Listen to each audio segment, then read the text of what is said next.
మాజీ ముఖ్యమంత్రి వైఎస్ జగన్మోహన్ రెడ్డి ఉండి టీడీపీ ఎమ్మెల్యే రఘురామకృష్ణరాజు పొరపాటును ఎదురుపడతారేమో గాని పలకరించుకుంటారని మాత్రం ఎవ్వరూ అనుకోలేదు. ఎందుకంటే 2019లో వైసీపీ ఎంపీగానే గెలిచి ఆ తర్వాత ఆ పార్టీలోకి కంట్లో నలుసుగా మారిపోయారు రఘురామకృష్ణరాజు. వైసీపీ హయాంలో నిర్బంధాన్ని చవిచూశారు.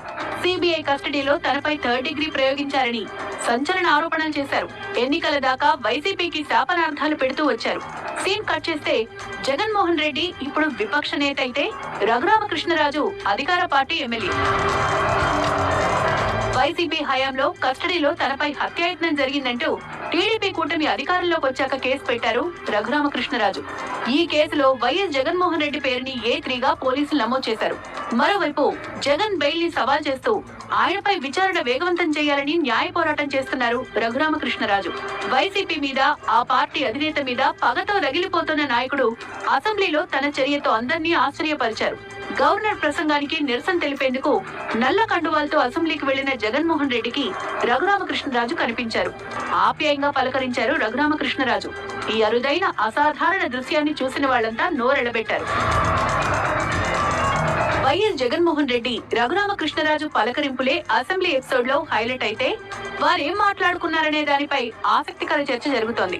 మొన్నటి ఎన్నికల్లో పార్టీ మారి ఎమ్మెల్యేగా గెలిచారు రఘురామకృష్ణరాజు. బీజేపీ నుంచి నర్సాపురం ఎంపీ టికెట్ ఆశించినా ఆయనకు నిరాశ ఎదురైంది. దీంతో టీడీపీ కండువా కప్పుకుని ఉండి నుంచి పోటీ చేసి ఎమ్మెల్యేగా గెలిచారు.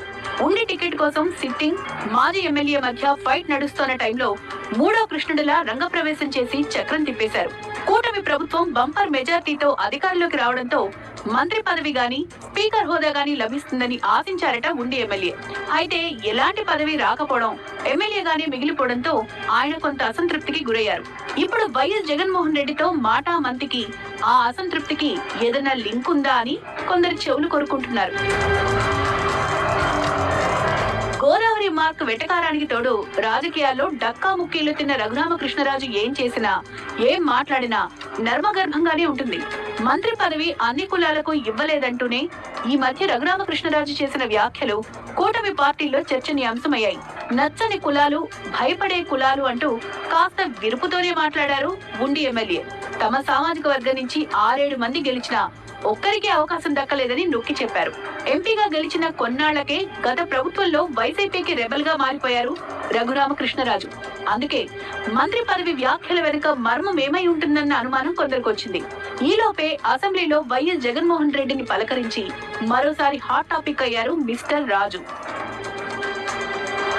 ఆయనంతే అదో టైప్ అని కొందరు అంటున్నా, యాథాలాపంగా వైఎస్ జగన్మోహన్ రెడ్డితో మాటలు కలిపారా, లేదంటే అందులో మరేదన్నా అంతరార్థం ఉందా అన్న చర్చ అయితే మొదలైంది. వైఎస్ జగన్మోహన్ రెడ్డి ఇప్పుడు విపక్షంలో ఉండడంతో ఆయనతో వచ్చిన ఇబ్బంది ఏమీ లేదని మాట్లాడారా, లేదంటే అటు వైసీపీ అధినేత కూడా ఓటమి తర్వాత స్టైల్ మార్చుకున్నారా అన్నదే ఇప్పుడు ఇంట్రెస్టింగ్ డిస్కషన్. 2 చేతులు కలిస్తేనే చప్పట్లు. ఇద్దరు కలిశారు కాబట్టే మాట్లాడుకుంటున్నారు. ఏం మాట్లాడుకున్నారు, ఎందుకు మాట్లాడుకున్నారనేది తర్వాత. రాజకీయాల్లో ఎప్పుడు ఏదైనా జరగచ్చనేందుకు ఇదో ఫ్రెష్ ఎగ్జాంపుల్.